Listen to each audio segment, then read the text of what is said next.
and this is the fourth lecture session of IPC Masterclass season 4, and we have another session next week that will be the concluding session for the series IPC Masterclass 4. I will give you a brief about it because this session today is a special. We are going to announce the quiz, open the quiz also, which is required to be to get your certificate of participation to be issued by the University of Hyderabad and IFCAI jointly.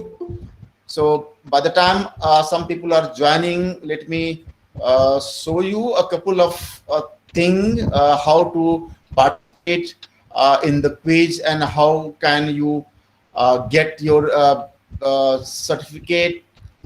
As you know, this agenda is typically we follow.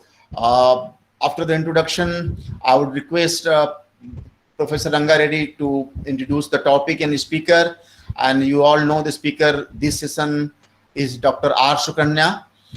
And people can respond or people can comment and ask questions in both the platform, YouTube as well as Google Meet, in the chat box or comment section. And as always, this session is live in IPC Masterclass.live/join. The same will be linked for the next week also. And this is the most important thing, that the session is being recorded and is broadcasted live on YouTube and Facebook. Your social profile will appear when you are making comment in YouTube. Continuing your participation in this event is an acceptance of this term. This is a disclaimer, a mandatory disclaimer. Now,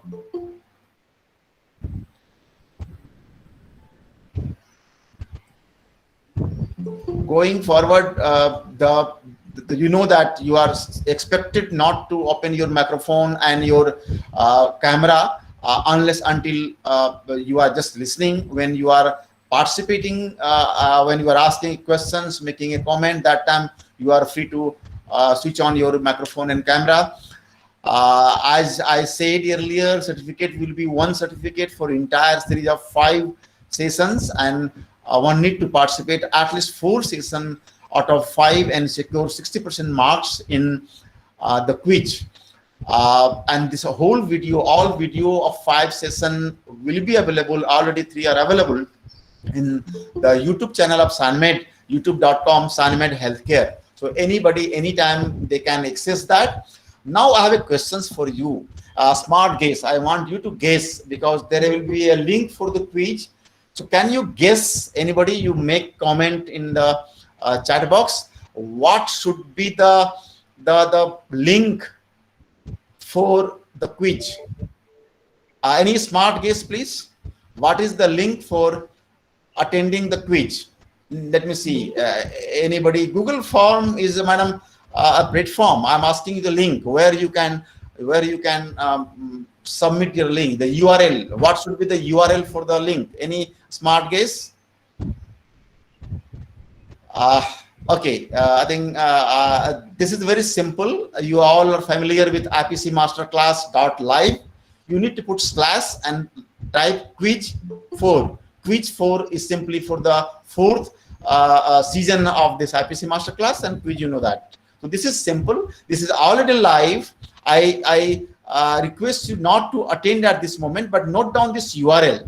After the session by Dr. Sukanya, you are free to attend the quiz, and you will get only one chance to attend the quiz. You will not get another chance. So be mindful about that, and you need to secure 60% marks. If you have any doubt, you can go back to your earlier recorded session and then attend the quiz. So this is all from my side, and now I request for the further proceeding, I request Professor Ranga Reddy to come forward and take the session for introduction of the topic as well as introducing the speaker, please.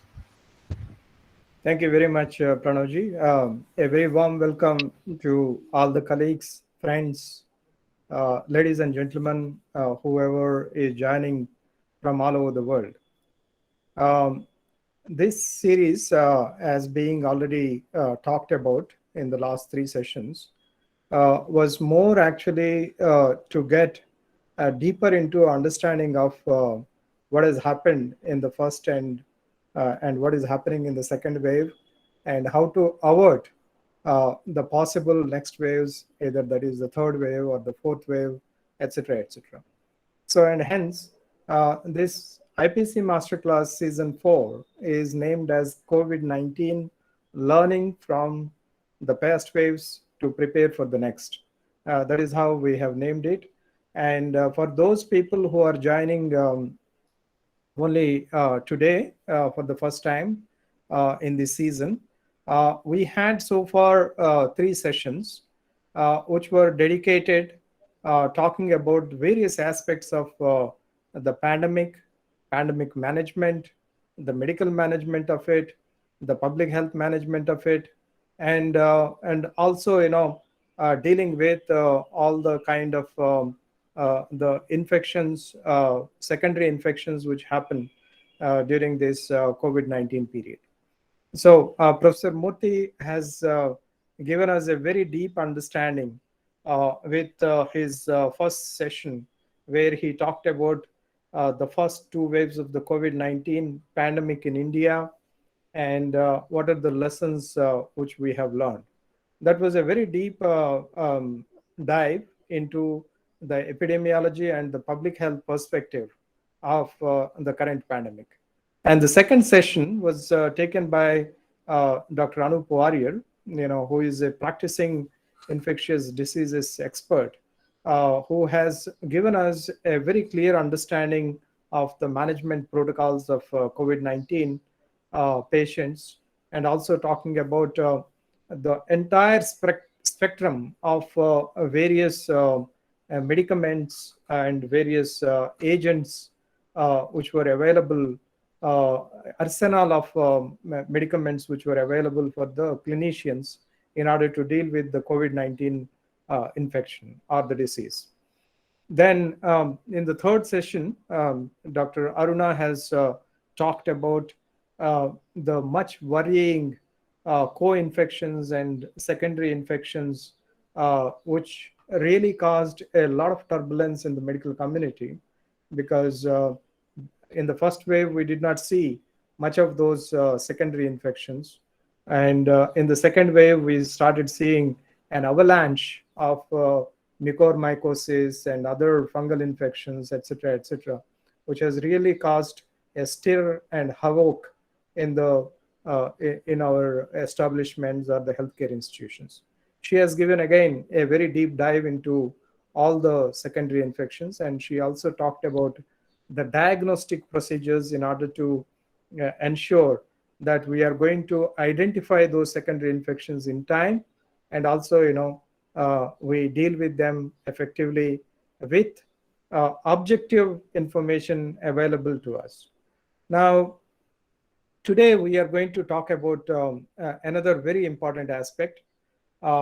As we all know that whatever COVID appropriate behavior we talk about, either it is masking or it is hand washing or social distancing, these cannot be permanent measures in order to break the chain, in order to stop the transmission, in order to ensure that we are going to get rid of this pandemic finally.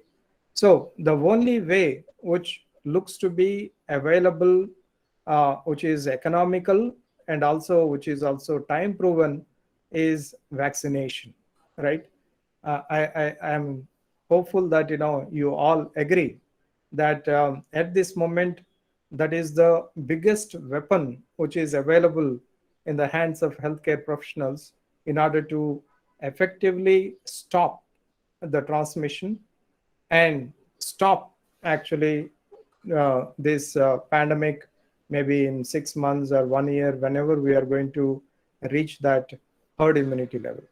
Today, Dr. Sukanya is going to take us and give a very deep dive into the vaccines, various kinds of brands which are available in the market, the difference between them, the efficacy rates, and also probably she would cover, hopefully she would also cover about the mixing of these vaccines, because we all know that with a lot of difficulty we could get handle of actually the availability of the doses, and slowly but steadily the vaccination pace has improved. And recently a few records were set by Indian government, in one single day, doing the maximum number of vaccinations, almost like 1 crore doses given on single day. So if we are going to continue with that kind of pace, I'm sure our country is going to achieve herd immunity, and probably we will be able to get rid of this pandemic. But the way ahead is not going to be very easy, because the availability of vaccines is a problem. And also, even if the vaccine is available, probably for the second dose, the same vaccine may not be available. How to go about it? And what should be the gap between these two doses? These are all the questions which are lingering in our mind. I'm sure our expert, Dr. Sukanya, is going to take us through that journey, and also give us a very deep insight into all these matters which are related to the vaccines and the vaccination program. And I'm sure she doesn't really require much of intro. She is one of the most favorite the teachers and of the DIPC program. She had been teaching for last 2 years the students of Diploma in Infection Prevention and Control at University of Hyderabad, which is a joint program between University of Hyderabad and Infection Control Academy of India. And she possesses multiple degrees and diplomas which are related to microbiology, infectious diseases, and infection prevention and control, etc., etc. And she comes with almost 2+ decades of hands-on experience dealing with infection prevention and control processes and its implementation in several settings, including the hospitals like Fortis.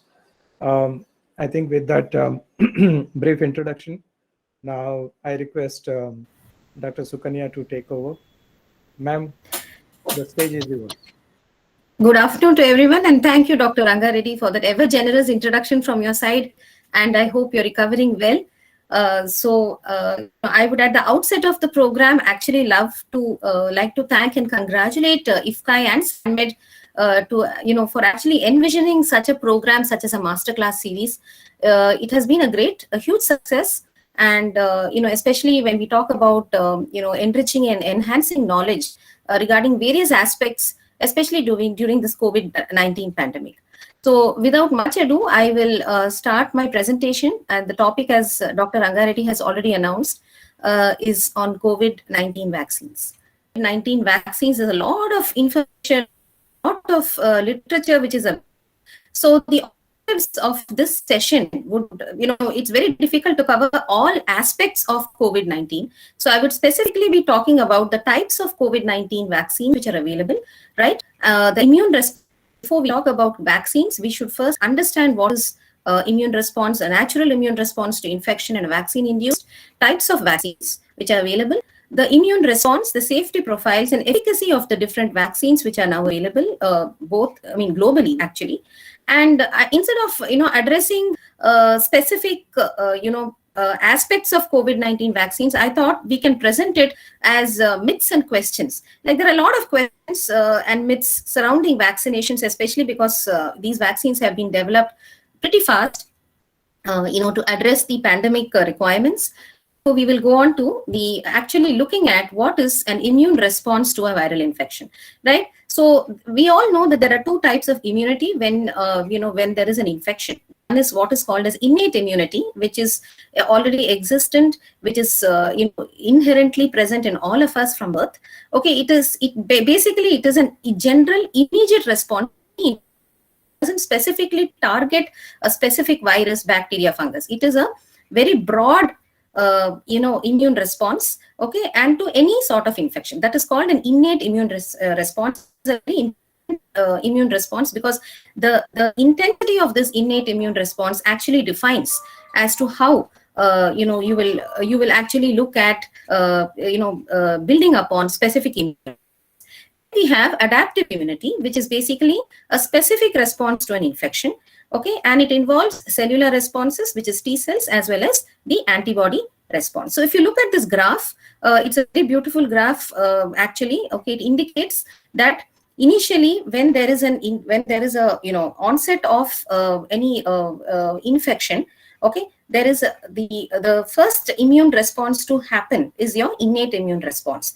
This line actually indicates the the viral load, right? And when there is a peak of this viral load, you can understand when there is a peak of the innate immune response, okay, and the viral load or the detection of the virus actually comes down. So this is something which is very important. And after around 6 to 8 days only does the humoral, that is the adaptive immune response, actually start. That is the antibody response, the early IgM and the late IgG response.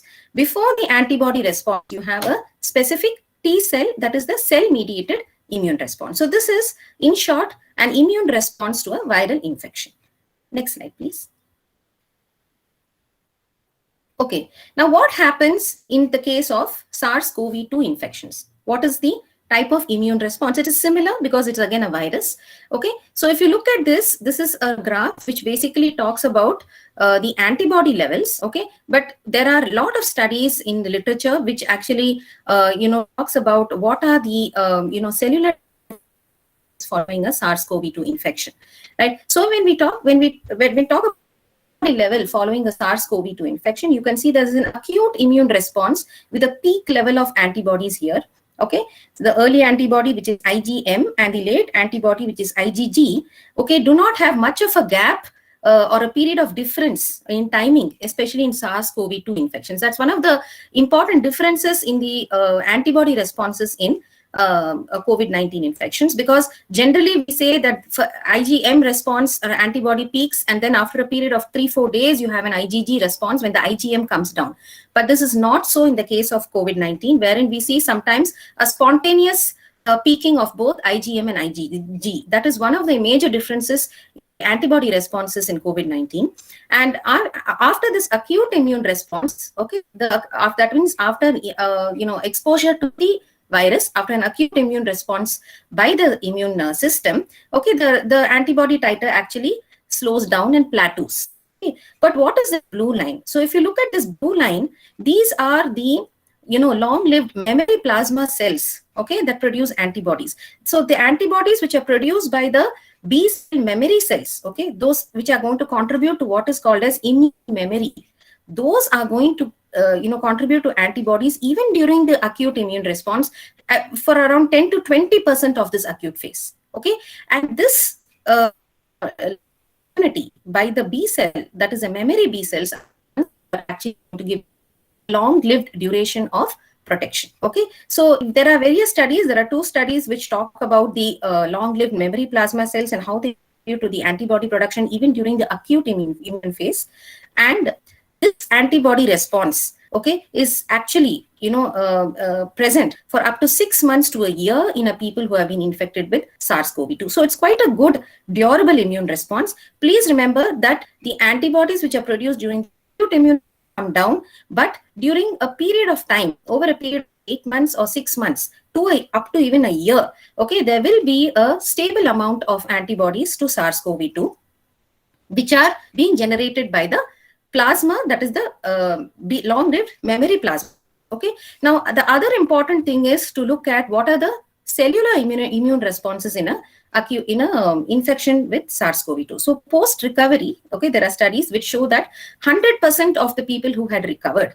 Thank you, Mr. Pranav. It's much better. The previous version, I could not see it clearly. Yeah. So post recovery, the cellular response, okay, 100% of the people in the post recovery phase of an acute SARS-CoV-2 had, spike specific CD4 T cells, and 70% had spike specific CD8 cells. And the beauty of the SARS-CoV-2 immunity is that the IgA response was earlier than IgM, which indicates that IgA, which basically contributes to mucosal immunity, plays a very important role in the early antibody response. Okay, and the other important factors, okay, which when they did a study was that the people who recovered from SARS-CoV-2 infections, who had milder asymptomatic infections, had actually higher levels of CD8 memory T cells. And when we talk about cross reactivity, we know there are different serotypes of coronavirus. There are different genotypes of coronavirus. Yes, Mr. Pranav. Yeah, yes. Okay, so, no, the previous slide, please. Thank you. So we know that there are a lot of cross-reactive, there's a lot of cross-reactivity between coronaviruses. So they have found that if you already have a coronavirus infection, you've been exposed to a coronavirus infection, especially if you have a SARS-CoV-2 infection and you've recovered from it, okay, there is a cross protection to other coronaviruses, which is basically mediated by the CD4 T cells against the S2 subunit of the spike protein. Okay, so these are some of the important points. The summary of this slide basically means that you, after a natural infection with SARS-CoV-2, there is a good, durable, long-lived, okay, pretty long-lived memory, okay, of protection because of the plasma B cells, which are memory cells, and the CD4 T cells, which are also involved in both the acute immune response. They also have a subset called as memory helper cells, which also contribute to a longer protection, cell-mediated protection against SARS-CoV-2. Next slide, please. Yeah. So what is the immune response which is induced by a vaccine? Okay. How is it different? Now, so when we talk about vaccine-induced immune response, okay, so what we are looking at is basically vaccines deliver an immunogen, any antigen. In this case, we are talking about the SARS-CoV-2 antigen. Okay, so this antigen, okay, when it is injected into a person in the form of a vaccine, which is along with adjuvants, may not be with adjuvants, there are different type of vaccines. Okay, that actually, trains the immune system to recognize the pathogen when it is encountered naturally. So if you are immunized, if you are already, okay, so what is the vaccine doing? The antigen which is introduced into your system via vaccination is actually training the immune system via stimulation of CD4 T helper cells. Okay, so this is the CD4 T helper cells. It's not visible here. In turn activates B cells, okay, to get converted to plasma cells and produce antibodies just specific for that particular antigen. And it also stimulates cytotoxic T cells, which will in fact, kill the virus infected, or will be able to kill the cell which is presenting the vaccine antigens. Okay, so basically it trains the immune system to recognize the antigen in the form of the vaccine, so that you have already prepared the B cell memory cell, the T cell memory cells, right? So this is the actual way in which an immune response is induced by a vaccine. Next slide, please. Okay, so what happens when there is a in an immunized, suppose you are vaccinated, right, and you do encounter virus again, definitely there will be a chance for you to encounter the virus. You're exposed to the virus, but you are vaccinated. So how does the immune response differ? Okay, so if you look at this graph, you see that when there is the immune cells, it is the B and the T cells, which have already been exposed to the vaccine antigen, as I showed you in the previous slide, encounter the same virus, okay, they respond very rapidly, okay, and the immune system can clear the infection very, very effectively before it can actually cause disease. And this is the mantra of vaccine. Okay, vaccines prevent disease. They may not prevent infection, but they prevent disease. And this is how it does so.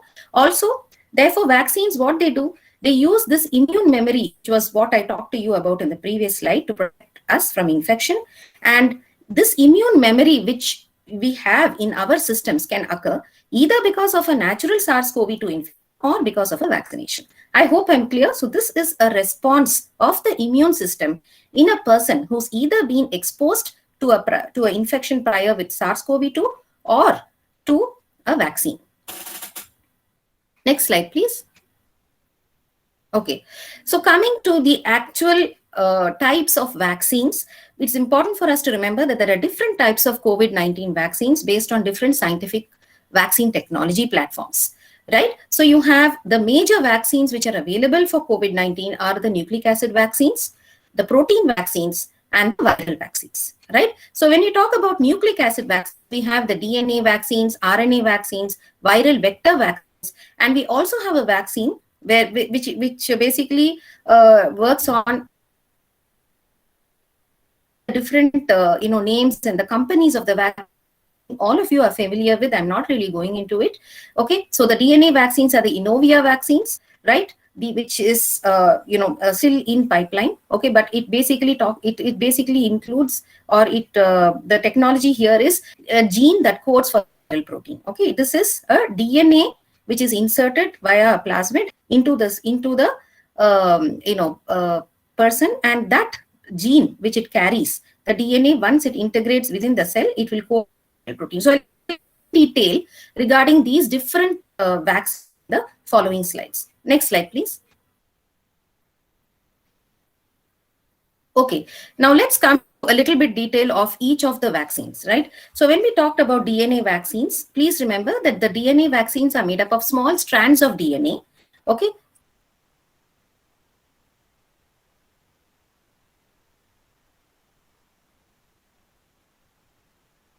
This is within a plasmid. Okay, now why does it require plasmid? Because it needs to be delivered into the body. DNA is extremely immunogenic.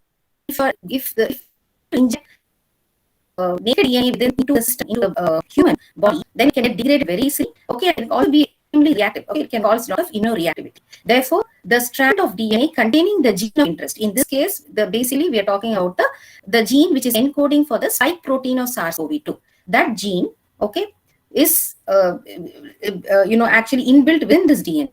This DNA is plasmid. So the plasmid acts as a carrier. Okay, it helps in delivering the DNA into the host cells. Okay, once administered, the DNA is then taken up by the host cells. Okay, and then that DNA actually helps in producing the S protein. The S protein which is produced, okay, then so what happens? The DNA transcribes into an mRNA. The mRNA translates into a protein, and that protein within the host cell is expressed on the surface of the host cell. And once that antigen, that S protein is exposed, okay, you have the immune system which recognizes these S proteins as antigens and then mounts a immune response. Okay, which would be both antibody response as well as cell-mediated immune response. The example of the DNA vaccines is the Inovia Pharma. Okay, is the INO 4800, which is basically being developed by Inovia Pharma in the US. And this DNA vaccines definitely need a specialized delivery system because they're very prone for easy degradation. Therefore, the Inovia vaccine is actually administered as an intradermal vaccine. Next slide, please. Okay, now coming to the RNA vaccines. So the RNA vaccines basically consists of an mRNA which encodes the antigen of interest. Previous slide, we talked about the DNA strand which contains the gene which codes for the spike protein.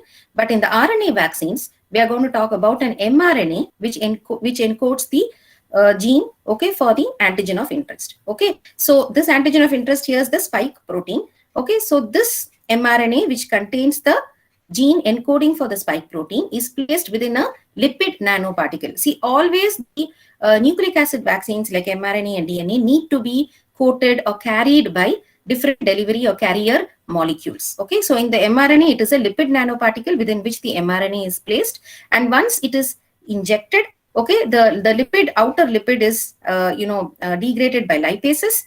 Okay, in the intracellular lipases within the host cell. Okay, and this mRNA, which is there in the cytoplasm, then gets translated using that particular host cell machinery. It gets translated into a protein, which is basically the spike protein, and this spike protein is expressed on the surface of this cell. This is recognized by the antigen presenting, the first cells which are involved in the immune system. These antigens, once they are recognized, the entire these antigens are engulfed, phagocytosed, presented on the surface to the immune system, basically stimulating the T helper cells. That's the first cell which it stimulates, and the T helper cell in turn stimulates the B cells, okay, to produce antibodies, and cytotoxic T cells, which will help in lysing the particular infected cell. Okay, so please remember that important vaccines in under RNA vaccines are the Moderna and the Pfizer, as well as the Pfizer vaccine. Okay, the Moderna vaccine basically uses the viral RNA itself. Okay, that is viral RNA, extracted viral RNA from the viral cultures is encoded within the mRNA strand, and it is put in a lipid particle. Whereas in the Pfizer vaccine, use a genetically engineered mRNA and envelop it into a lipid particle. Okay, so this is the basic difference. Otherwise, the technology remains the same. Next slide, please. So when we talk about these nucleic acid vaccines, it's very important for us to understand that what are the advantages and disadvantages of these vaccines. Okay, as we all know, the advantages of nucleic acid vaccines are it definitely elicits a very strong immune response in both arms, that is both cell-mediated and antibody responses. Okay, and it is much cheaper to produce because it is the DNA and mRNA can be produced quite inexpensively, and it can be produced at larger scales. So scalability is good. Okay, and it is also very safe for use in immunosuppressed conditions or immunocompromised states, because it's not a live virus, it doesn't replicate, it is only the nucleic acid, right? Okay, then you have the disadvantages. So there are many disadvantages, which is very important, because there are a lot of myths and questions regarding nucleic acid vaccines. Whenever we talk about nucleic acid vaccines, the first question which comes is that will this DNA and mRNA be integrated within our host genome? So that is a question which I will answer in the next slides. Next slide, please.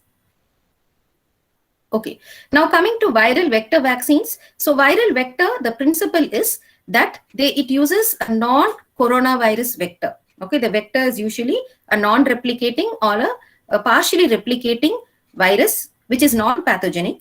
Okay, and for example, in case of coronaviruses, we use the adenoviruses, and sometimes you can also use measles or other viruses as vectors for vaccines. Right now, when we talk about the viral vector vaccines, we are basically talking about the non-replicating vectors. So what happens is, when these vector vaccines within a particular adenoviral vector vaccine, the adenoviral DNA, okay, we will insert the gene which codes for the spike protein within this adenoviral DNA, which acts as a vector. And these adenoviral particles, which are non-replicating or replication deficient, are actually injected as a vaccine. Okay, and once they enter into the cell, what happens is, again, these viruses infect the cell. These again are processed within the adenovirus. Actually makes, or the immune cells phagocytose this. There's a breakdown, and the adenoviral DNA again gets transcribed into mRNA into proteins, and these proteins are again expressed on the surface, again which are recognized by the immune cells, and resulting in both B and T immune cells. Okay, so this is something which is the technique which is used for viral vector vaccines. Right, next slide, please. Okay, so what are the examples of the viral vector vaccines? The viral vector vaccines are the vaccines which we are commonly using, which is the Covishield, right?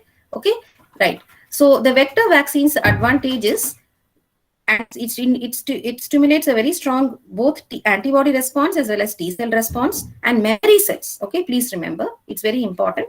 But the disadvantages of vector vaccines is it cannot be used in immunocompromised or immunosuppressed conditions. Okay, because when we are using vector vaccines which are replication deficient or non-replicating viruses, we are not worried about, but slowly replicating viruses sometimes can evade, when it's replication or partially replicating viruses, if you're using as vectors, the slow replication which happens of these viral vectors themselves can actually evade the immune system, and in immunocompromised conditions, the immune system is unable to contain this, and it can lead to a pathogenesis. So it cannot be used in immunocompromised.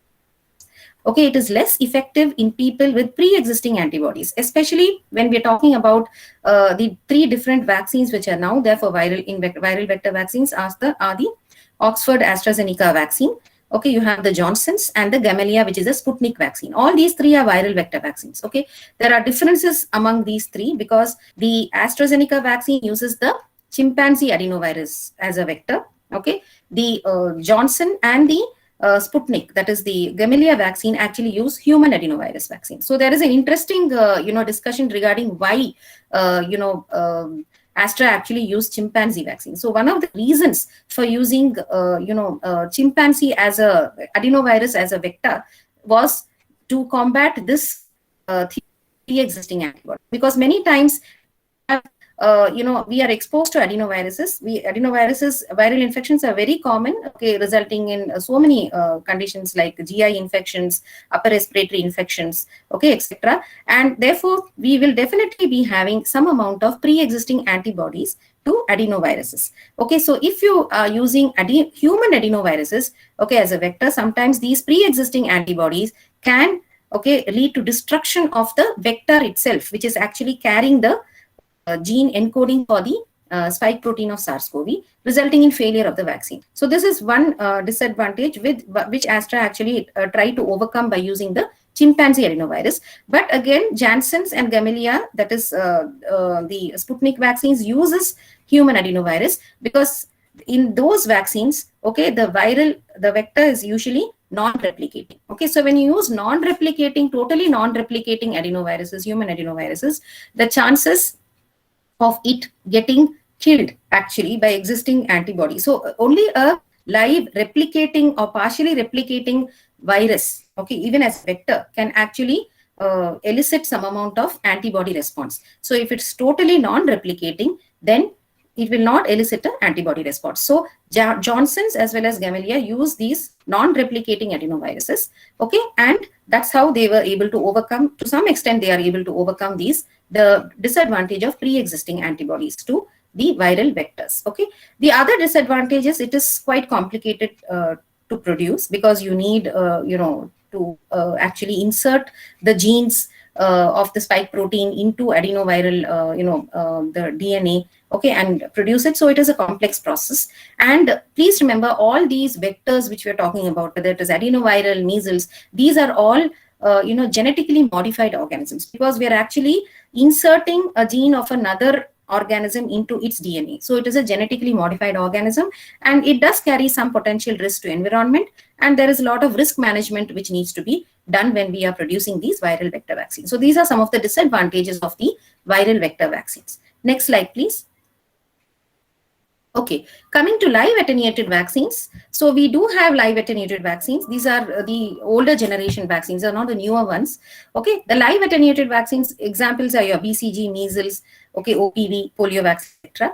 Okay, this of course the technology I think is well known. Okay, it contains a live but less infective form of the same virus. Okay, it has all components. Therefore, please remember, it's a very efficient vaccine. It's extremely efficient because it tries to mimic as close as possible a natural infection with the virus. Okay, it is a live virus, but it is less infective. It has all the components of the original pathogen, but it has got certain mutations which will reduce the ability to replicate within the cells and produce infection. So a live attenuated vaccine will have all properties of the original virus, but only thing is it will be replication deficient, and it will not have the pathogenicity to cause an infection. So that is the major science behind the live attenuated vaccines. Examples of these are the Codagenix. Okay, is a vaccine which is being developed by Codagenix and Indian Immunological System, but it limited, but it is not yet there in clinical trials. Okay, next please. So what are the advantages and disadvantages of these live attenuated vaccines? All of us know, obviously, because it's live attenuated, you cannot use it in immunocompromised situations. Okay, you require cold And when you use live attenuated vaccines for, sometimes can accumulate mutations while it replicates and revert back to its original infective stage. This is specifically, we do see such incidents occurring, especially in oral polio vaccines. Okay, some of them have become, mutated and become pathogenic to cause vaccine-derived polio. So that is some of the major, these live attenuated vaccines. But otherwise, if you look at the advantages, a single dose of the vaccine is sufficient for such vaccines. They produce very strong cell-mediated and antibody responses, and it has a long-lasting immunity because it mimics a natural immune response as close to a natural infection. And it can also be quickly produced at scale because we already have these existing technologies in place. Okay, next slide, please. Okay, inactivated virus vaccines. Okay, so inactivated virus vaccines are your Covaxin from Bharat Biotech. Okay, so what happens in inactivated vaccines? Okay, you have the genetic material of the virus has been destroyed so as to stop, or so as to stop the disease producing capacity. So that is the basic fundamental principle of inactivated virus.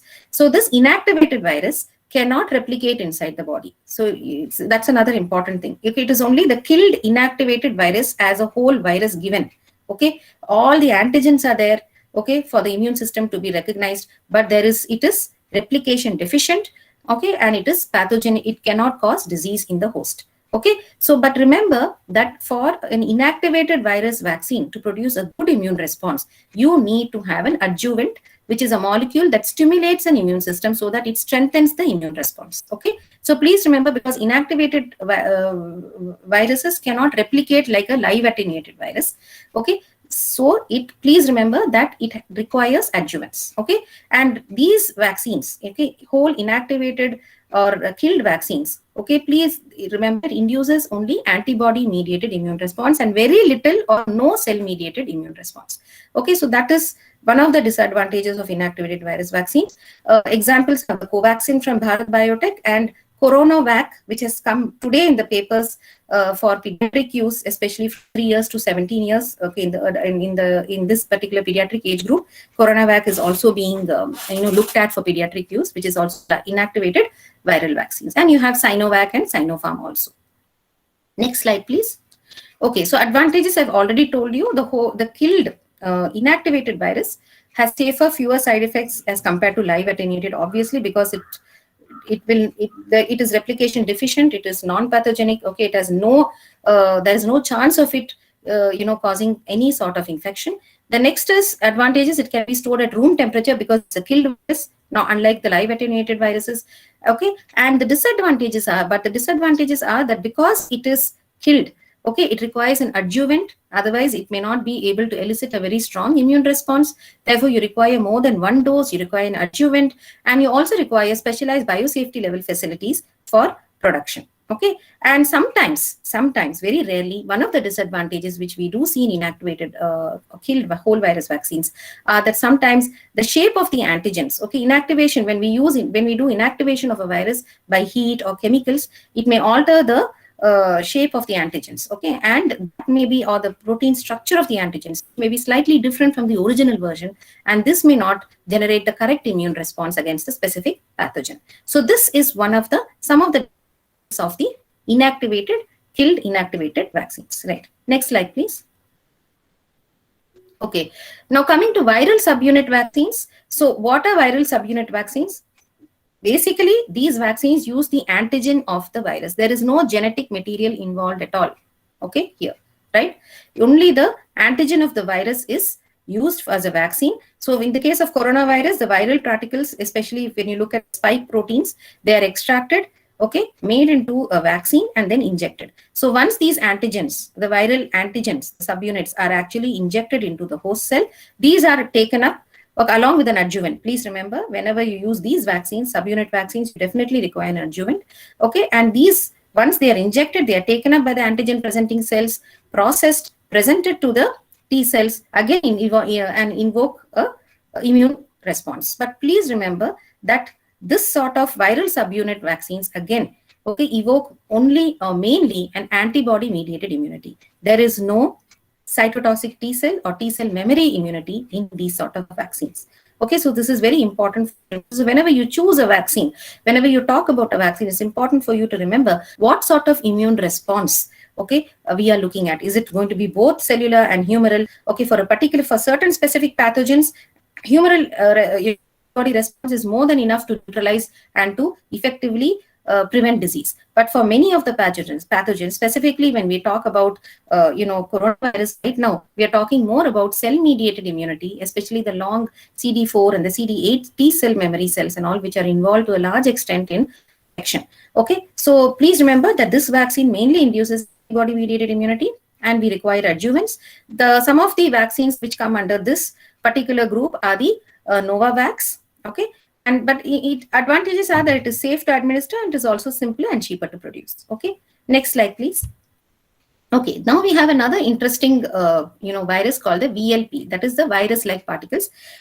Basically, this is being used now in the production of oral vaccines. I will talk to you about oral vaccines. Okay, it is still in progress. It's still animal pilot studies are going on. It's not there in human studies at all. But VLPs are molecules that mimic the virus but which are non-infectious. Basically, they are fully made artificially. Okay? So they are composed of structural proteins, okay, which resemble the viral antigens. These are proteins which are synthesized in the laboratory, which are looking at the viral antigenic structure, and these antigens are then actually enveloped within a lipid envelope. They create a lipid envelope so that when this VLPs are given or injected within a host, the immune system is tricked into believing that it is actually a virus. So that is why it's called as a VLP or viral virus-like particle.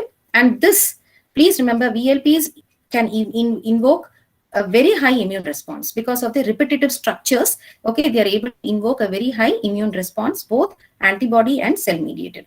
Okay, so and of course, because they do not have any genomic material, it's an extremely safe sort of a vaccine to both produce as well as administer. Examples which are already there with us, okay, in immunization are the HPV, the human papillomavirus, the hepatitis, and the malaria vaccines. But we don't have it yet for SARS-CoV-2. There is an oral vaccine, but it's still in animal pilot phase. Next slide, please.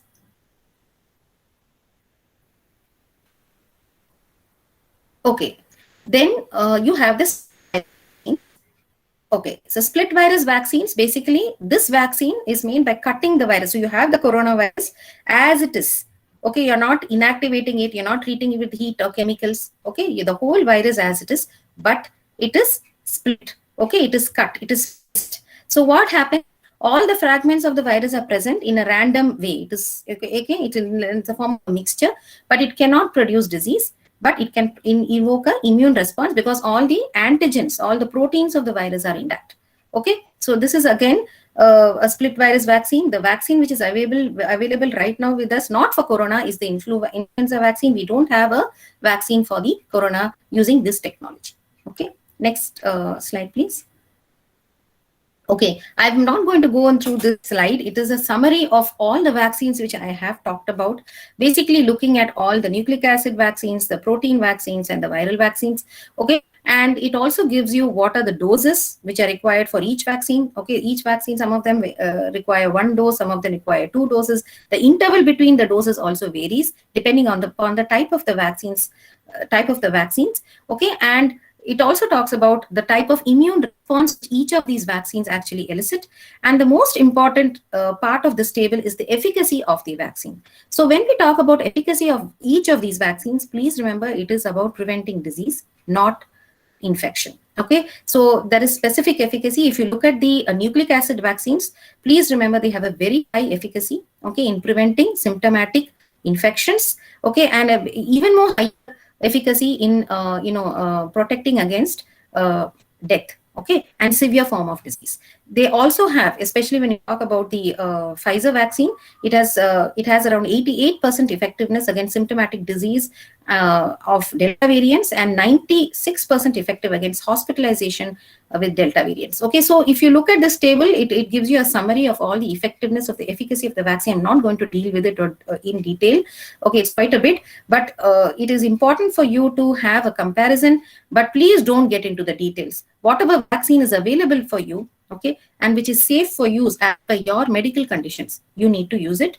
Okay, these efficacy studies will keep changing with time, okay, dynamically, because of different variants of concern also being there, which is upcoming and causing more spurt in new infections. So we'll go to the next slide.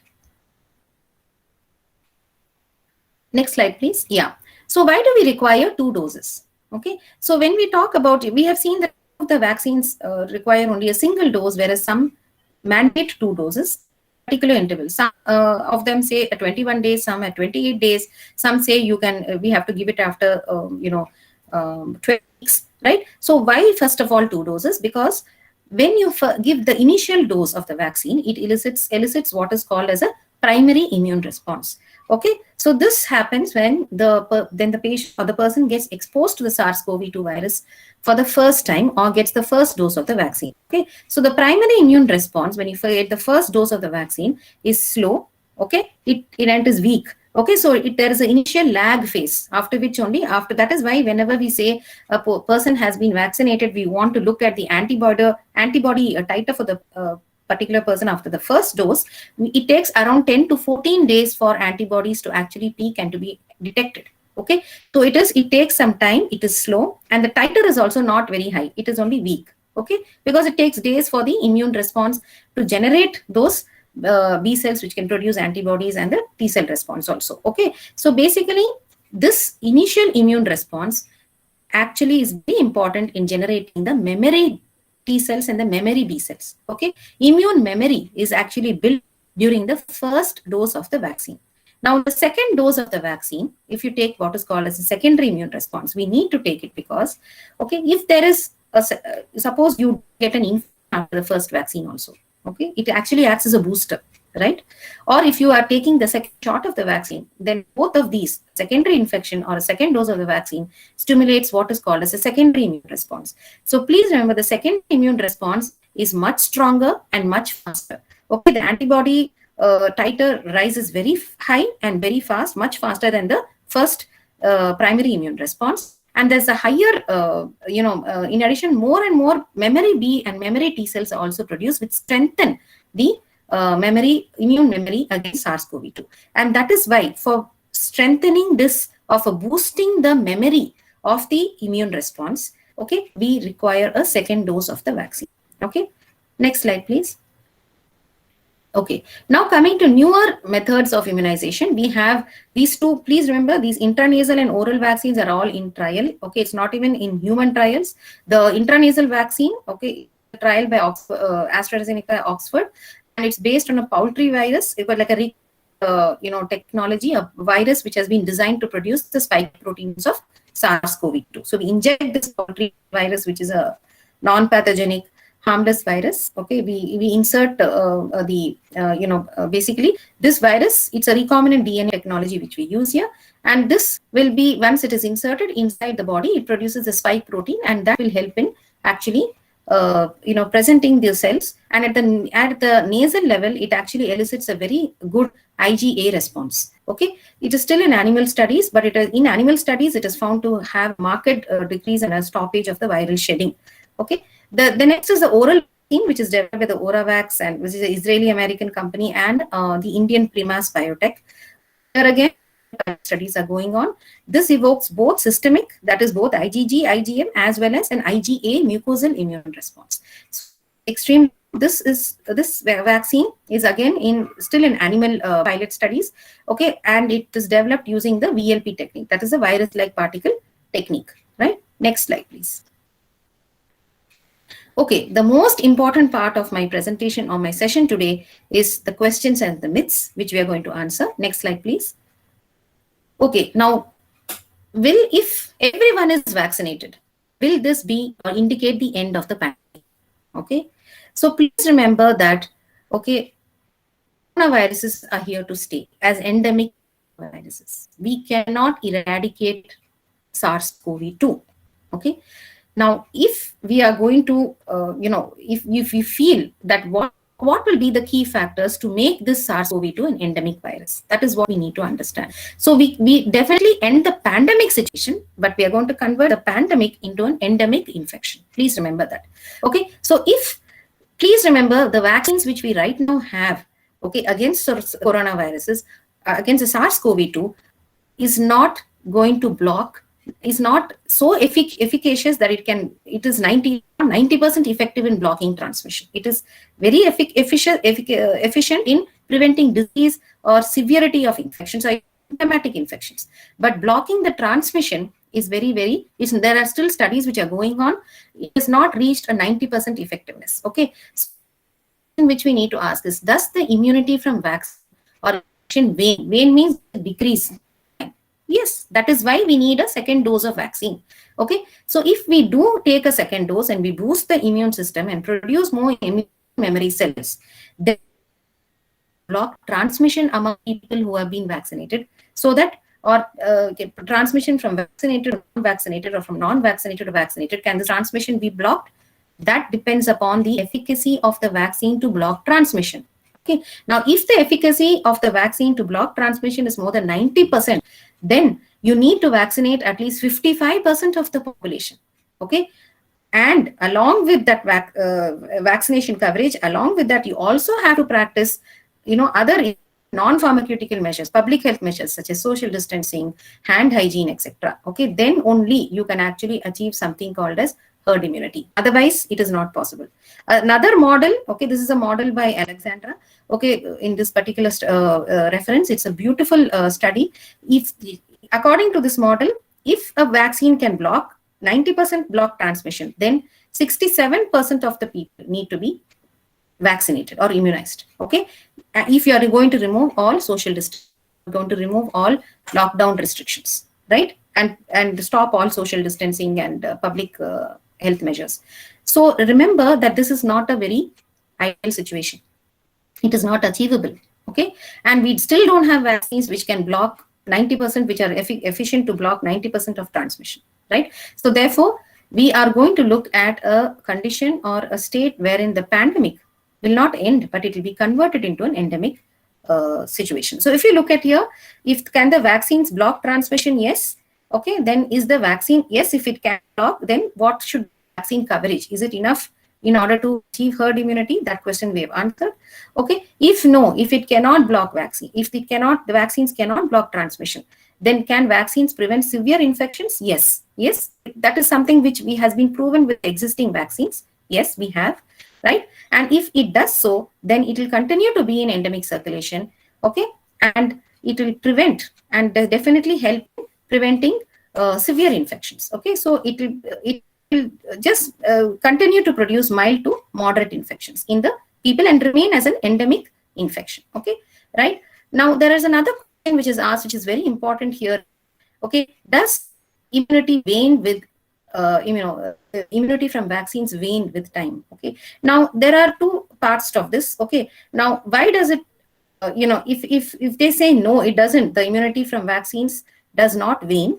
Okay, there is another possibility that even though the immunity does not wane against the vaccines, okay, the protection doesn't wane, the virus can evolve, right? The virus can evolve into different mutants. We already are looking at variants of concern. Yeah? So we will have variants of concern which can escape the immune system, right? And because of this reformed or reformulated regularly, right, in order to give protection for us against severe infections. Okay, so please remember this entire slide basically looks at how effectively, okay, by vaccination along with continuing of your social distancing, hand hygiene, okay, and other important public health measures, we can actually convert the pandemic into an endemic infection. It cannot be eradicated because it's spread beyond that particular stage. Next slide, please. Okay, so this is another important question. Will these vaccines need to be annually taken like influenza for the whole population?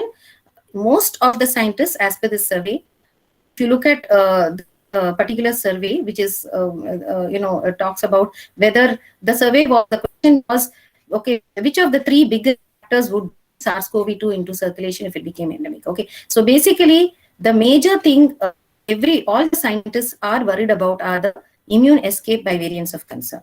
Okay, so because of the immune escape being a concern among the scientists, it is obviously very important for a annual vaccine to be reformulated. May not be annually like influenza, because if you look at the rate of mutations in influenza versus viruses do not mutate at such a rapid rate as compared to the influenza viruses. But still, because of the immune escape mechanisms and the variants of concern which we are now seeing even in the second and the upcoming maybe probable third wave, okay, we will definitely have to reformulate these vaccines. Maybe not at the frequency of yearly one, definitely need to be formulated in order to protect against severity of infections, right? Next slide, please. Okay, how can we measure protection after vaccination? Very important question. As a lab person, okay, everybody asks me, ma'am, do we have a specific test for antibody measurement? Okay, we have a lot of laboratories, okay, which offer COVID-19 antibody test available. Post vaccination, please test yourself, okay, and once if it is positive, then you are protected. With this particular line, everybody will just forgo all social distancing, hand washing, masking, everything, and then again there'll be third, fourth waves. Okay, this is a typical situation which happens, and so please, it's important for us to remember that there are as yet no specific absolute correlates of immunity, okay, post vaccination, right? Please remember the three main pillars of an antiviral immune response are the CD4 T cells, the CD8 T cells, neutralizing antibodies, and memory B cells. So we now have what commercially available tests we right now have do not measure any of these. Okay, whatever antibody tests which are commercially available, they do not measure neutralizing antibodies, and we have no way of measuring CD4, CD8, and all, which requires very sophisticated instruments and is very, very complicated. Okay, so as of now, please remember that there is no absolute measurement yet. But of course, there are some promising results by certain studies.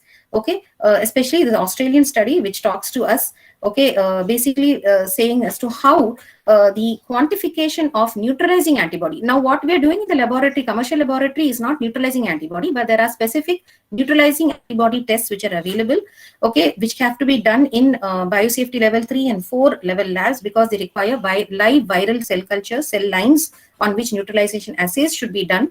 Okay, so it is very challenging to do. Of course, there are surrogate viral neutralization tests also which are available and which are in the pipeline, which some of the studies are already being published. But as of now, those neutralization assays is not going to be possible or not going to be accessible to the general public. It's present only in very few centers, and again, each of these neutralization antibody detection kits is not standardized. Okay, one kit uses a different cutoff for neutralization, another kit uses a different cutoff. Okay, therefore there is no standardized neutralization titer which we can arrive at, and therefore even if you're going to ask for a neutralizing antibody titer, we cannot really take that cutoff as the standardized accepted cutoff. So those are the challenges in actually measurement of neutralizing antibody. The other important challenge is that neutralizing antibody, even if you don't have antibody post a vaccine, do not worry.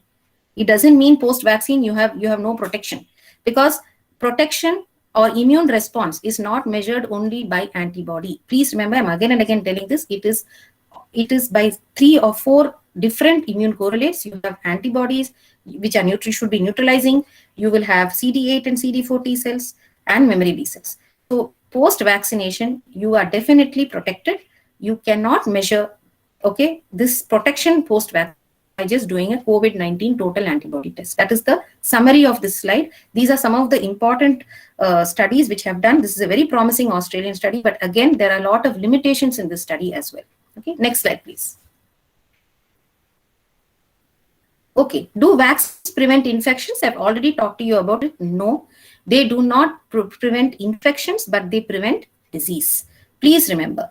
Okay, so they do prevent, but again, the efficacy, that is the prevention of disease, whether symptomatic disease, asymptomatic disease, or whether severity, okay, of the disease, all those, okay, are vary. The prevention or the protection against these or the efficacy of the vaccine depends upon the type of the vaccine and also the the variants of concern. Okay, so if you look at how if COVID-19 vaccines are, this is the efficacy, I'm again telling you, refers to prevention of symptomatic disease or severe disease. Okay, it doesn't mean preventing getting infected. Please remember, it's a big difference. Okay, right?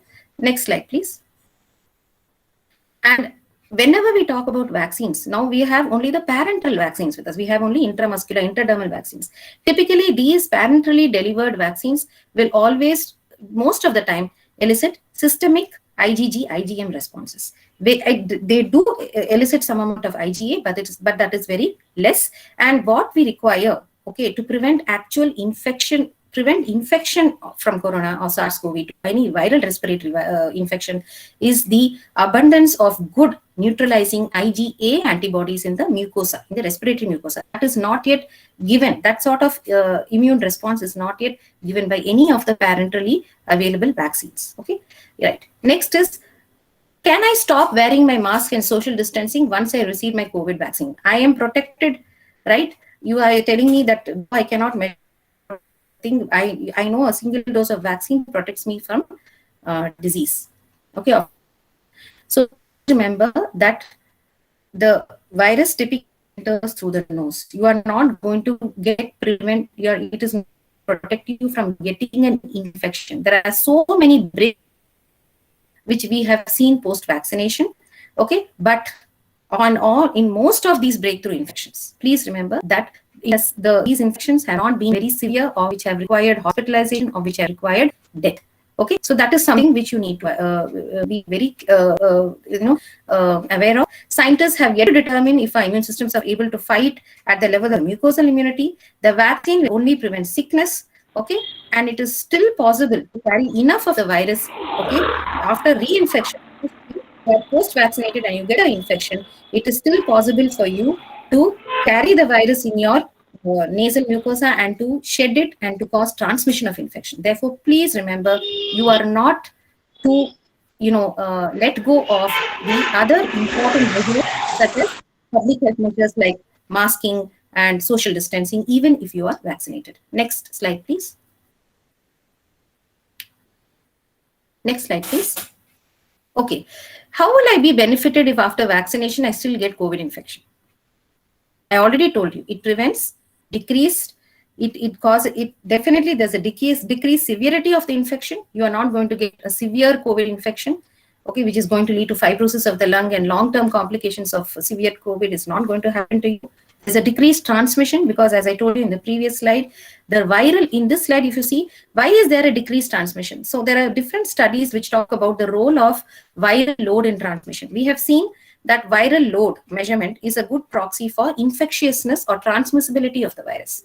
Okay, and the viral load, when we talked about the primary case and secondary cases, you know what's the primary case? The person who first got the infection is called the primary case, the index case, and secondary cases are the contacts of the people who got the infection. Okay, now viral load of the index case was a leading factor for transmission of SARS-CoV-2. So if the first person in the index case had a very low viral load, then the transmissibility of the virus was also decreased to a large extent. So this actually gives us an insight that when you look at post-vaccination viral loads, according to this particular study, okay, Levine and Yellen, okay, the viral load was substantially reduced for infections which occurred after 12 to 37 days after the first dose of vaccine. Okay, so suppose a person has received a vaccine, but he's got reinfected, or he's got infected with corona. Yeah, because vaccine doesn't prevent infection. Okay, right? So I've got vaccinated, but I have got infected with SARS-CoV-2. The viral load in me is so low that it will prevent transmission to my contacts. Therefore, it is definitely decreases transmission, and by decreasing transmission in a post-vaccination status, by decreasing transmission, you are actually decreasing the disease burden in the community. So this is very important. Get vaccinated. Next slide, please. Okay, do people who already have the virus still need to be vaccinated? A very good question. Please remember that immunity can weaken over a period of time. Okay, and as we already saw in that slide wherein we explained about what is a primary immune response as a secondary immune response, okay, it has to be strengthened. Any immunity needs or immune response, whether it is natural or vaccine induced, needs to be strengthened with vaccinations. okay, like second dose or first dose vaccination. So even if a person has contracted and recovered from COVID-19, the immunity has to be boosted by a vaccine, which will give the secondary immune response, will strengthen the memory T and the B cell responses, and will give you a very good durable protection for a longer period of time. Okay, so they have seen in this particular study, okay, immunity to corona may persist for years and improvement is likely over time with vaccination from Apurva Mandali. Okay, a year after vaccination, people who had not been vaccinated, okay, the neutralizing antibodies was lower against all forms of the virus. And vaccination actually amplified antibody levels in people who already did have a natural infection also, okay, and ramped up the neutralizing ability of the antibody by about 50-fold. Also, they studied that the memory B cells, which are very important for long-term immune response and memory, enhanced with vaccination. And that is, these memory B cells have been studied to be extremely important and potent to, immune escape mechanism by the variants of concern. Okay, so this is something which is very, very important. And that is why we say that even if you are, have been infected with COVID-19, you still need to get your vaccination for the schedule. Next slide, please. Okay, so are all vaccines effective against variants? So these are the different types of variants. I've just put it up for you. Okay, and as rightly said, we have called it as alpha, beta, gamma, epsilon, iota, delta. We have the delta plus variant, which is a 1.617.2. Okay, so these are the different variants. If you look at this table, it shows you what is the transmissibility of each of these variants, what the immune evasiveness of these different variants, and the effectiveness of the vaccine. I want you to concentrate on the last column, which is vaccine effectiveness. Please remember, all variants of concern, okay, vaccines have shown to be effective. There may be differing effectiveness among the vaccines for different variants of concern, but none of the vaccines have shown zero effectiveness. Okay, which means to say that whatever vaccine you take, there will be definitely some amount of protection even to variant concern. Right? Next slide, please. Okay, so this is a table, okay, which talks about the COVID-19 vaccine efficacy against different variants. You can go through it in detail. Okay, if you look at it, this table highlights the point that there is only a decrease. Okay, there's only a decrease in the efficacy. It has not been shown that a vaccine has no efficacy against any of the variants. So please remember that there will be a decrease in the variants. And okay, what are how if you look at it, definitely. So the answer to the question, are all vaccines effective against variants? Yes, to some extent. Okay, because most of the vaccines, if you look at it, which are available to us, okay, target diverse regions of the spike protein. Okay, therefore, even if some of the molecules are likely to escape, okay, some of the antigens, most of the other antigens can be attacked by the antibody or the cellular responses. Okay, and for example, and the other important thing is neutralizing antibody responses, okay, against induced by vaccines like the adenoviral vector vaccines and your mRNA vaccines and all, okay, were reduced against certain variants, but the functional non-neutralizing antibody responses and the T cell responses, the cellular immune responses, were largely preserved against all the SARS-CoV-2 variants. So if you say that, okay, I measured my antibody response, okay, you have a current strain of Delta plus which is circulating, and you've received a vaccine and you want to look at neutralizing antibodies against Delta 1, please do not measure. You cannot say that I don't have antibodies against Delta 1, therefore I'm not protected. That is wrong, because as already stressed, okay, protection and immune response is not measured only by neutralizing antibodies. It is measured by the cellular responses also. Okay, so these findings have this literature, these studies have important implications for vaccine protection against the SARS-CoV-2 variants of concern. Right? Next slide, please. Okay, how will the current vaccines be updated? So we know that the efficacy is reduced. So what is the scientific community doing in order to enhance the efficacy against variants of concern?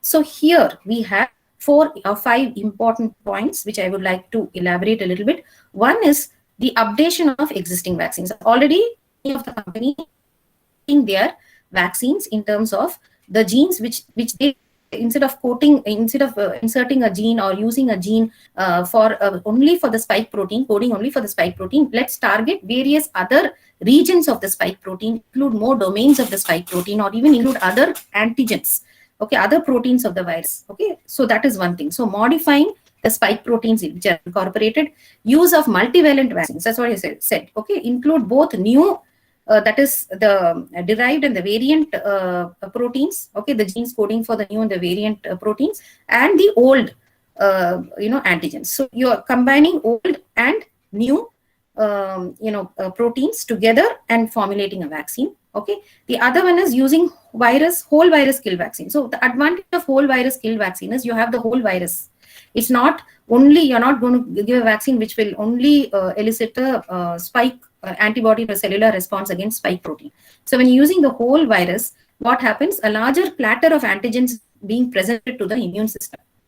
If the spike protein cannot be neutralized also, because it is the spike protein of the older strain, of the Wuhan strain, okay, the other antigens, okay, which have not undergone mutations, or which have not evolved, okay, to change, those can be attacked by the other antibodies. Okay, so that is one. And the other mechanism is to target multiple sites on several viral proteins rather than only concentrating on the spike protein. Okay, the other most important thing which Dr. Rangareddy had initially told is about heterologous immunization.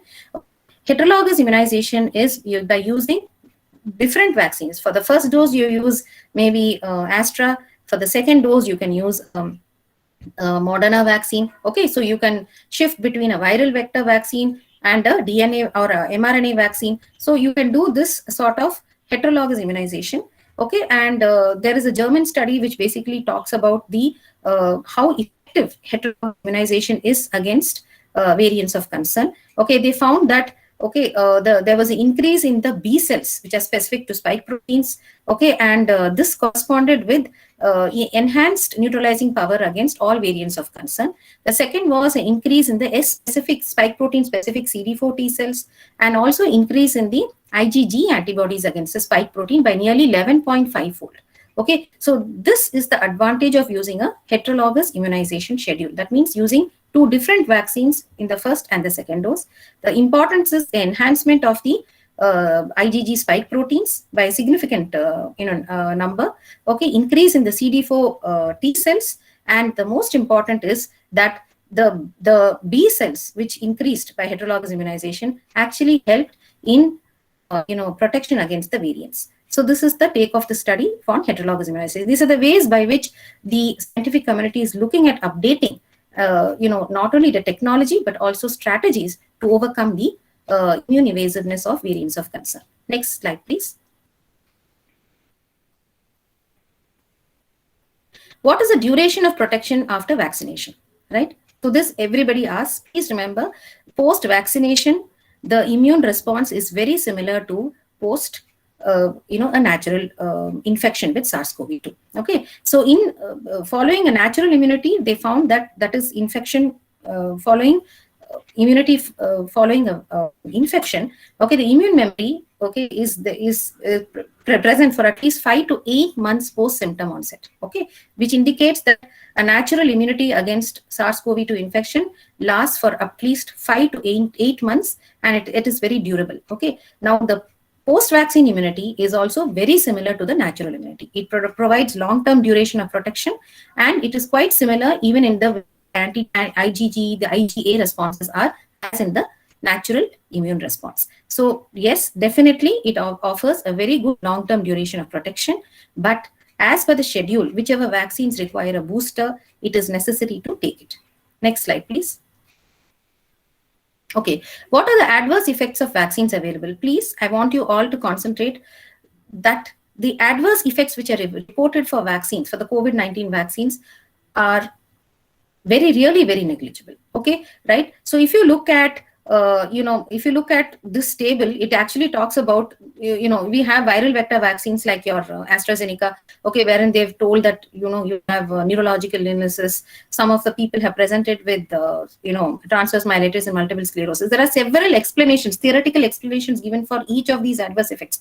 Like, you could have autoimmunity, okay, as one of the side effects because of the autoreactivity of the vector. Okay, you have undesirable innate immune responses which can happen. Okay, and you also have a specific entity specifically associated with the Astra vaccine, that is the viral vector vaccines, which is the vaccine-induced immune thrombotic thrombocytopenia, which has been reported. That is a clotting disease.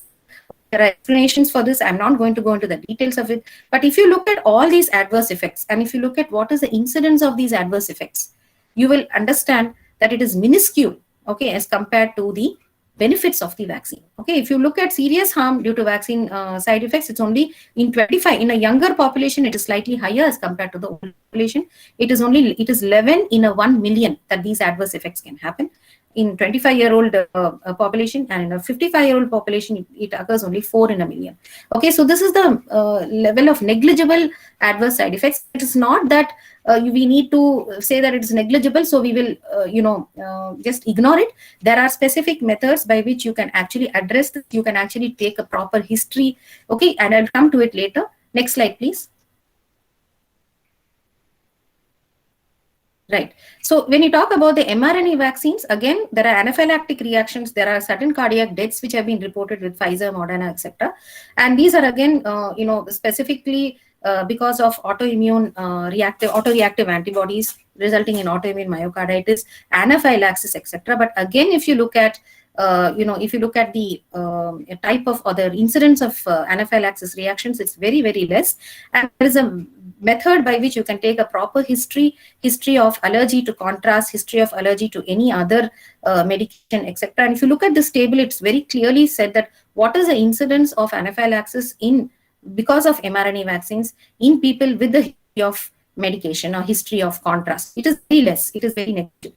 But it is important to have a proper history. Next slide, please, so that you can actually address. Suppose a patient comes in, okay, and he has comorbidities, he has anaphylactic history, okay, he is giving you a proper history. Then it is important to follow this table and identify as to which are the high risks, people for this specific type of vaccine, okay, and whether you can actually give the vaccine or whether you need not give, whether skin testing is required, and or whether a routine vaccination with an observation period of 15 to 30 minutes is enough. Okay, so this basically helps, this table or this flow chart basically helps you to identify who are the high risk people who may get an anaphylactic reaction.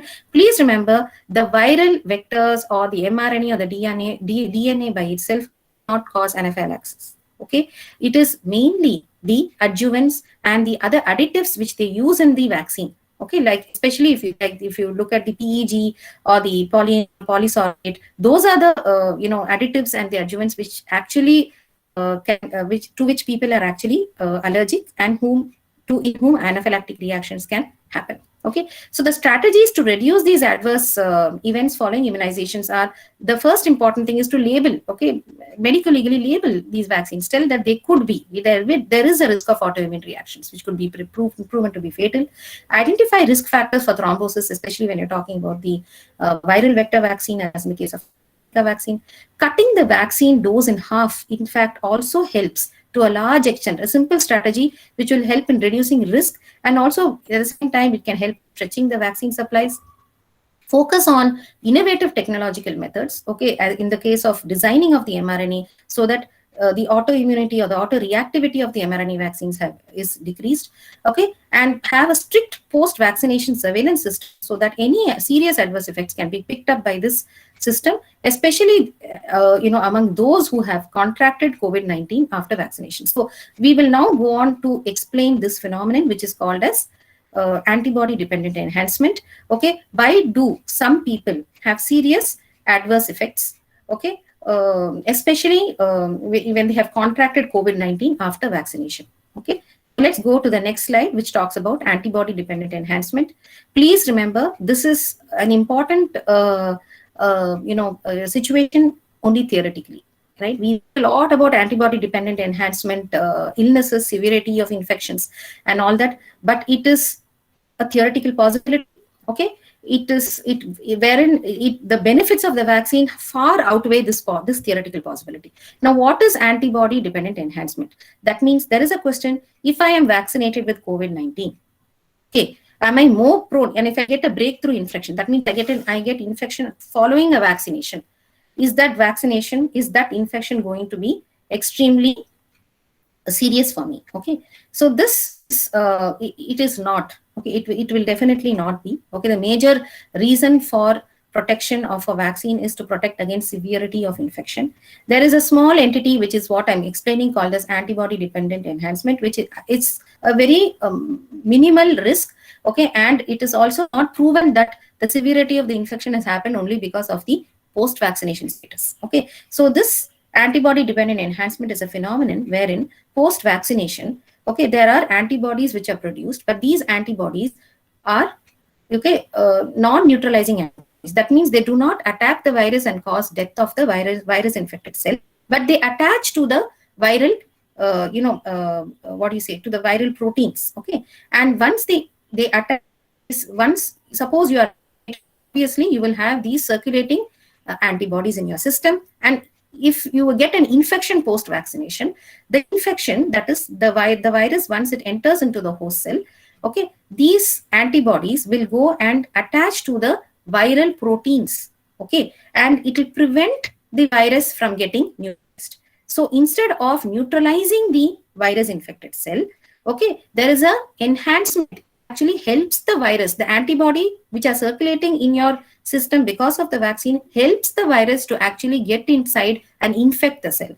And this is a paradoxical situation which is called as antibody dependent enhancement, happening only because of the non-neutralizing nature of antibodies which are in circulation. Okay, and again, please remember that the severity of an infection following vaccination, we cannot differentiate whether it is because of it is actually because of the severity of the infection, or is it because of antibody dependent enhancement. There are no clinical signs and symptoms which can differentiate. There are no biomarkers. There are no immunological assays. So this basically remains on paper as a theoretical possibility. Okay, and if you understand the ADA of any disease after either vaccination or even after administering of antiviral antibodies, now plasma therapy, right? We give a lot of plasma therapy. That means we actually give antiviral antibodies as a passive immune response, passive immune therapy, okay, for severe COVID infections, moderate to severe COVID infections. Those antibodies, many times when we give plasma therapy, we find there is a possibility that all the antibodies from the plasma may not neutralize the infection. There will be non-neutralizing antibodies which will be circulating, and these non-neutralizing antibodies can actually get attached to the virus and enhance the viral pathogenesis. Okay, but whatever it is, these, okay, are insufficient. There is no specific evidence, okay, to confidently predict that any given immune intervention, whether it is a vaccine or whether it is plasma therapy, okay, will have negative outcomes in humans. So this is a beautiful study, okay, wherein it has been said very clearly that it remains as a theoretical, minuscule possibility in theory. Okay, there are AD and antibody dependent enhancement clinical scenarios which we have seen, especially in when the use of the RSV vaccine and measles vaccine, and also in secondary dengue hemorrhagic fever. But it has, again, all these conditions are only a prediction. Okay, there are no methods by which we can actually say that it is for certain due to the antibody dependent enhancement. Next slide, please. So can mRNA and DNA vaccines cause genetic mutations in cancers? Yes, this is what I told and explained to you. No, definitely not, because mRNA stays in the cytoplasm. It gets translated into protein, and that protein is expressed on the cell surface of the cell. There is absolutely no theoretical possibility of integration of the mRNA into the host DNA. The next is the DNA integration. So when using DNA vaccines like the Inovio vaccine, please remember that the DNA vaccine, the integration of DNA into the plasmid DNA into the host genome, okay, is negligible and occurs, at least 3 orders of magnitude below the spontaneous mutation. So there is a very, very, very, very negligible rate of integration of the plasmid DNA into the host DNA. So this possibility is, ruled out. There is absolutely no danger of integration of either RNA or plasmid DNA into the host genome, which can result in mutagenesis or cancers. Next slide, please. Okay, so coming to the vaccination goals and strategies, this is the end of my session. Please remember, vaccination is only one tool in our toolbox to fight against this pandemic. Okay, the major strategies as per the WHO, the use of vaccines are to reduce severity, okay, to reduce severe cases among the population, to relieve the congestion in healthcare settings, to leave easy access for the entire population in need of healthcare, which is not related to COVID-19 now, because all the beds in the hospital are full of COVID patients. Even a cardiac arrest patient cannot get timely therapy and management. So that is a very important thing which we need to understand, okay, and to reduce mortality. These are the major goals of by the WHO for vaccination strategies. Okay, next slide, please. So remember that you need to follow with vaccination, follow social distancing, masking, hand washing, ventilation. Okay, these are some things which we definitely need to keep in mind. So in summary, please remember, vaccines have been developed with a lot of scientific effort by the community, and a sound evidence-based knowledge is there backing this up. There are no absolute contraindications for the new generation vaccines, and any of the adverse effects which have been reported are far negligible as compared to the benefits which vaccines provide. Vaccines dynamically remodeled, reformulated to address variants of concern and also to address the incidence of adverse reactions. There is an urgent need for good vaccine coverage, okay, along with other preventive measures so as to curb transmission and thereby control evolution and mutation of the virus. Please remember, discuss any doubts you have with your doctor, with an expert, a scientific person, rather than WhatsApp. Okay, right? So this is something which I want to stress. Okay, we feel that we are defeated when we talk about the pandemic situation, because we feel the first wave ended, we may not have a second wave, but please remember, pandemics, and often pandemics with new agents often occur in waves. Okay, and every time a new wave comes, don't think that it is a defeat, because defeat is only a temporary phenomenon. Okay, but what we should not be doing is giving up on social distance, giving up on public health measures. That should not happen at all. Thank you for your patient listening, and I'll take the questions. I think a lot of questions are there, so I have taken a little more time than expected because of a lot of data. Wow, I think that is the first reaction I can have, Dr. Sukanya. You have covered so much. I don't think there would be anybody who would be left with any questions. I think there are a lot of which came up during my. There are still a lot of questions, but metaphorically, I think you have covered so much. It's unbelievable. In 1.5 hours, I think you have taken us through the whole of the COVID vaccine journey. From R&D to types to everything. I think that gives really a holistic picture about how to go about vaccination, what kind of vaccinations, probably quelling those myths and misconceptions. I think it was very, very important. As you very rightly said, vaccination is one of the main tools what we have, but at the same time, we must clearly communicate to the people that any variant can gain access to our body only through the nose, mouth, and eyes. Protecting those gateways will deny access to the virus. Since both aerosols and droplets are proven mode of spread, protective ventilation requires emphasis in public health messaging. So I think that is a very, very important point you also made, that while the vaccines are going to reduce the impact of severity of infection, it is not going to leave you just like that. And hence, the concurrent public health measures are very much required. I think, we should emphasize, we should keep talking, tirelessly about those aspects, so that we can see probably an end to a pandemic, which would get converted into an endemic probably in some time, hopefully very soon, maybe in 6 months, 9 months or something like that. I think there are a lot of questions, so I would not ask those questions. Yeah. which I also have some, but I think, the preference should be given to the colleagues, who have already written there in the box there. Shall I read it for you, or you would go through that, Doctor? I'll go through it, Dr. Rangareddy. Just let me.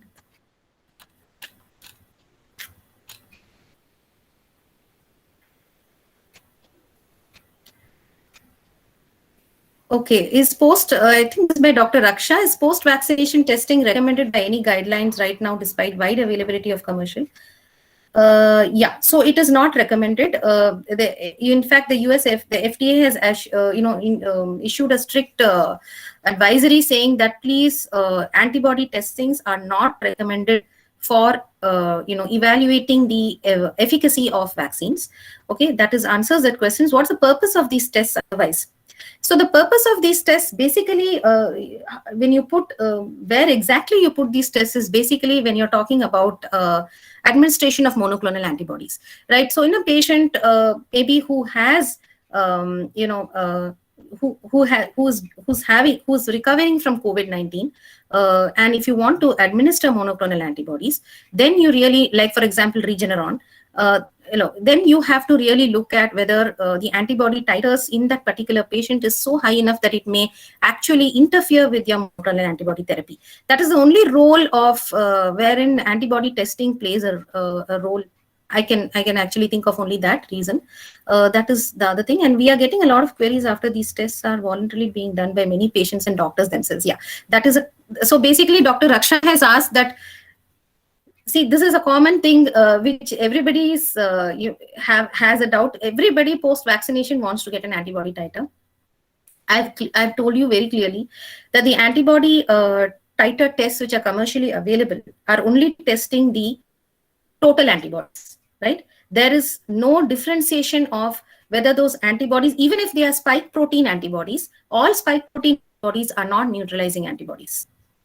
So please remember that these tests are, though they may be offered commercially, are not going to be useful as an absolute measure of immune protection against corona post-vaccination, right? So if you are doing the tests in your laboratory, you have to clearly state, you have to give a disclaimer, and you have to clearly state which are the conditions in which it can be false positive, which are the conditions in which it can be false negative. You have to give information as to what antibodies you are actually testing.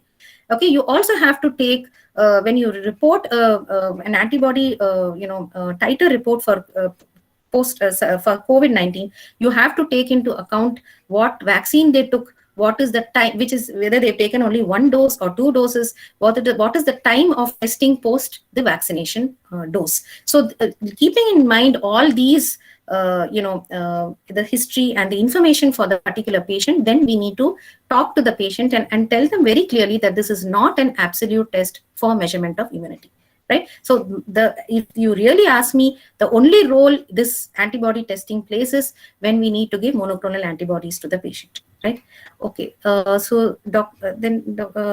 Balaji, is there any evidence or incidence of antibody dependent enhancement in COVID-19 vaccinated persons? No, sorry, there is no evidence, and it is only a theoretical possibility. As I have already stated, there is no method to actually find out whether the increased severity of infection post vaccination is because of antibody dependent enhancement, or is it just because of maybe immune escape mechanisms, or it could also be related to the particular hypersensitivity of the immune response, which varies in every individual. So there is definitely no concrete way in which we can actually differentiate or get any evidence of antibody dependent enhancement. It remains a theoretical possibility, right? Dr. Raksha, what would be the further recommendations on booster doses?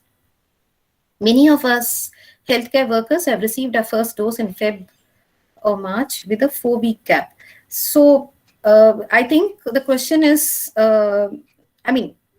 further recommendations on booster doses, probably we have already told, we have talked about this. So when we talk about the viral vector vaccines, we have seen that they elicit very good humoral and cellular immune response. And the recommended, dosaging schedule for the viral vector, this is Astra, etc., is 12-week gap.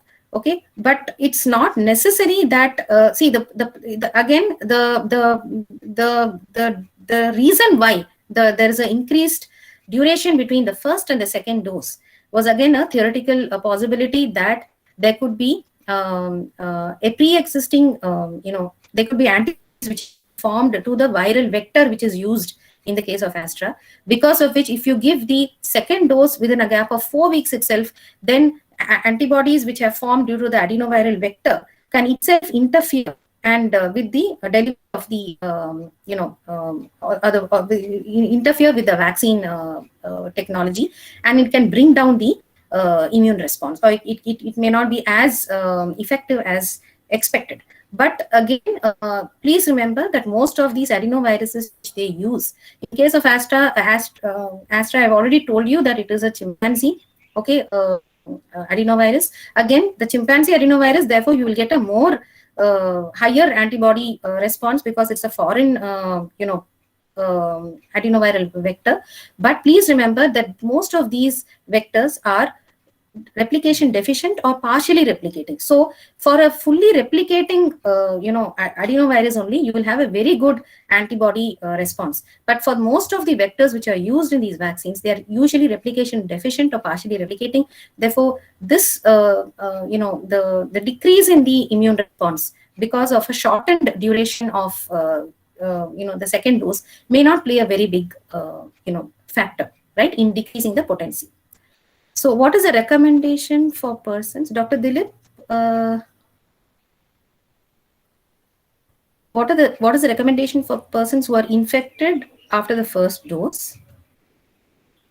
Okay, so basically, when does a person who has been infected after the first dose take the second dose? Is that your question?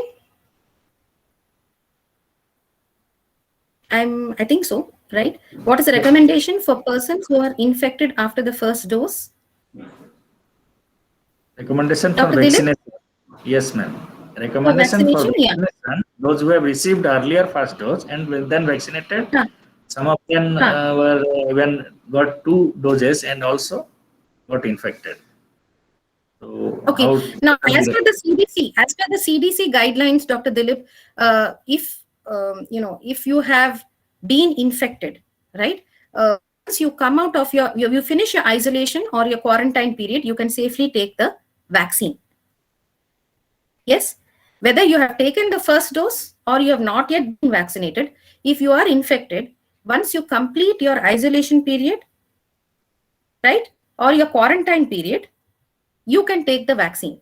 If you're not at all taken even 1 dose, you can take the vaccine once you complete your isolation or quarantine period. This is as per the CDC.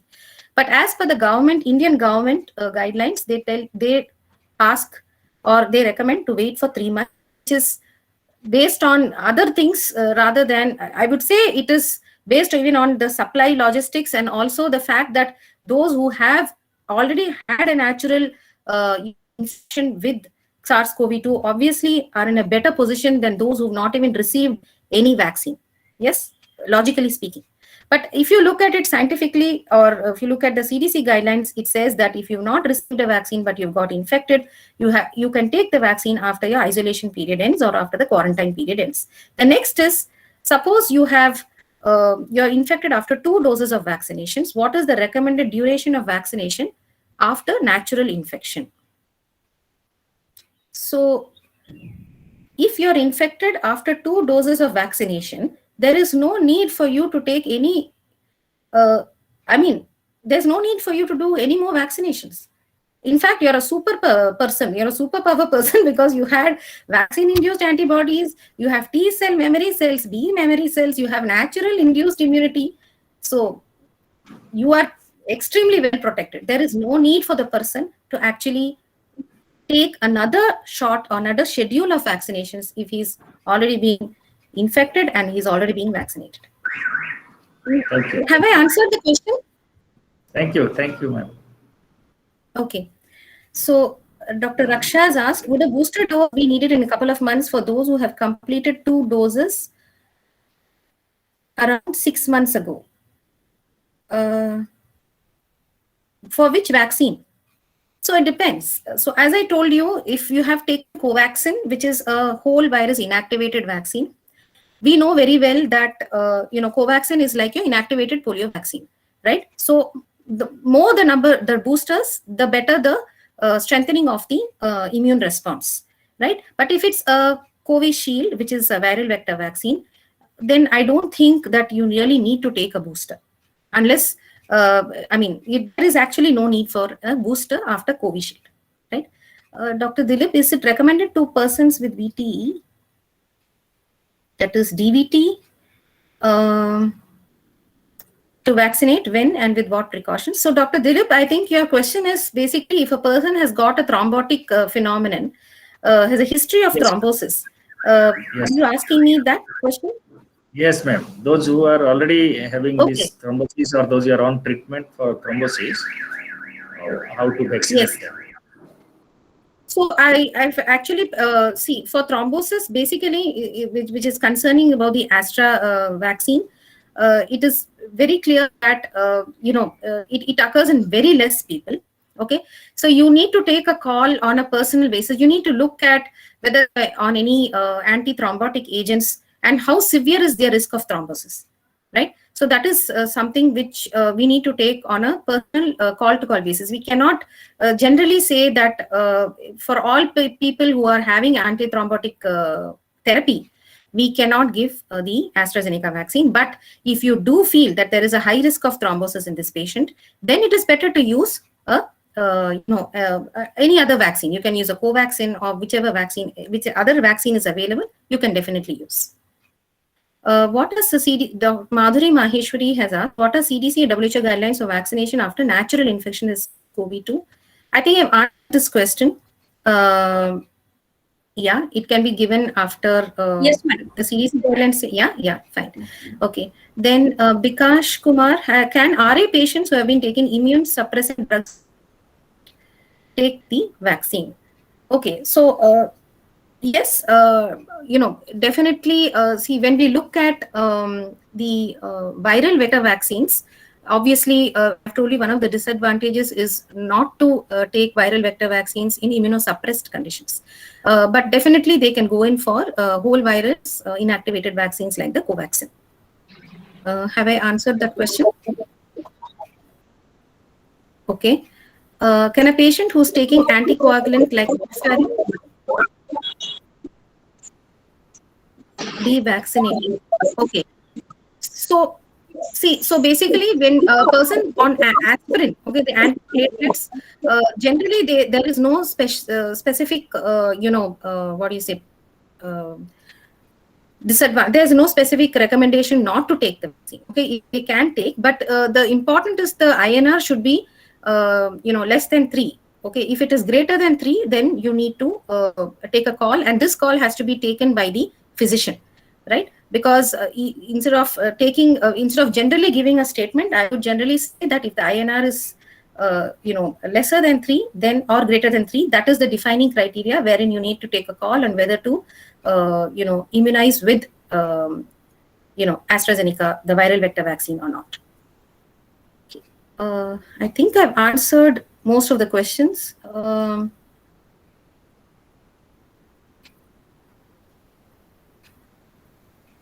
When vaccine loading, in case any drop spill happens in hand or body area of flow, there is a chance to get COVID infection. No, definitely not. Okay. You do not get COVID infections post-vaccine. Even if you give the vaccine, there is no chance that you're going to get COVID infection.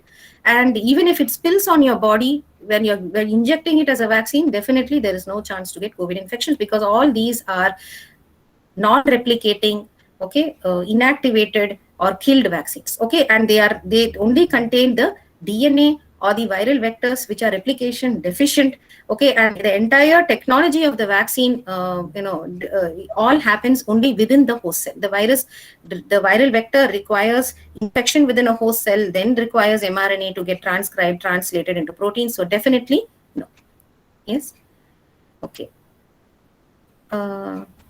With changing guidelines from many health ministry towards vaccination, I didn't understand. Madhuri, are you there?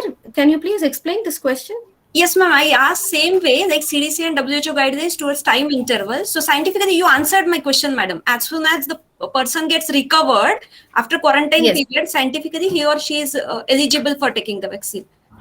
I think, Yeah, madam, yes, you yes. And in have continuation, only responded. one question, ma'am. Last question. Is there any recommendation for unvaccinated COVID positive patient as far as immunological response is concerned, viral vector or killed virion?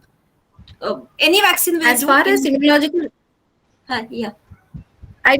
so as far as immunological response is concerned, what is better recommended vaccine scientifically in an unvaccinated COVID recovered patient? No, see, it really doesn't make much of a difference, Madhuri, because see, if you look at viral vector, I told you there are some disadvantages and advantages of each of these vaccines. So in an unvaccinated COVID infected and recovered person, the person can take any of these. Okay, ma'am. Thanks a lot. Thanks a lot for clarifying. Thank you, madam. Yeah. I hope Thank you. I don't know what part I missed out, but I think I was able You to have answer. responded most of the questions. I think all the questions you have responded, ma'am. Thank you very much. And actually, it is 2 hours exactly in the session. Such a comprehensive session you have conducted. Thank you very much. I request Professor Dr. Rangareddy to please come forward and make your concluding remark. I think there is nothing to conclude because Dr. Sukanya has made it so easy, like 1, 2, 3 or ABC. I think probably anything what I say is going to only spoil the pudding. So thank you very much, Dr. Sukanya. Such a wonderful presentation and such a deep dive. Unimaginable that in 2 hours I can't imagine that so much can be covered. Right. Thank you very much, and colleagues, please stay safe and Thank you all. and Thank you. let us meet again next Tuesday for again one more academic feast with so many decorated people, with a deep understanding of the science from Dr. GVS to Dr. Anup to Dr. Sukanya, Dr. Aruna, myself would be there, and Dr. Ranganathan Iyer would be moderating that session. Please come out with all your questions so that the moderator also can actually take and consideration of your questions into his plan, because he already probably must be having his own scheme of questions. If in advance, if you can actually send some of the questions, probably that can be covered during the flow of the discussion itself. So have a great time and stay safe, and let's meet up next Tuesday. Bye-bye. Bye bye. Thank you. Thank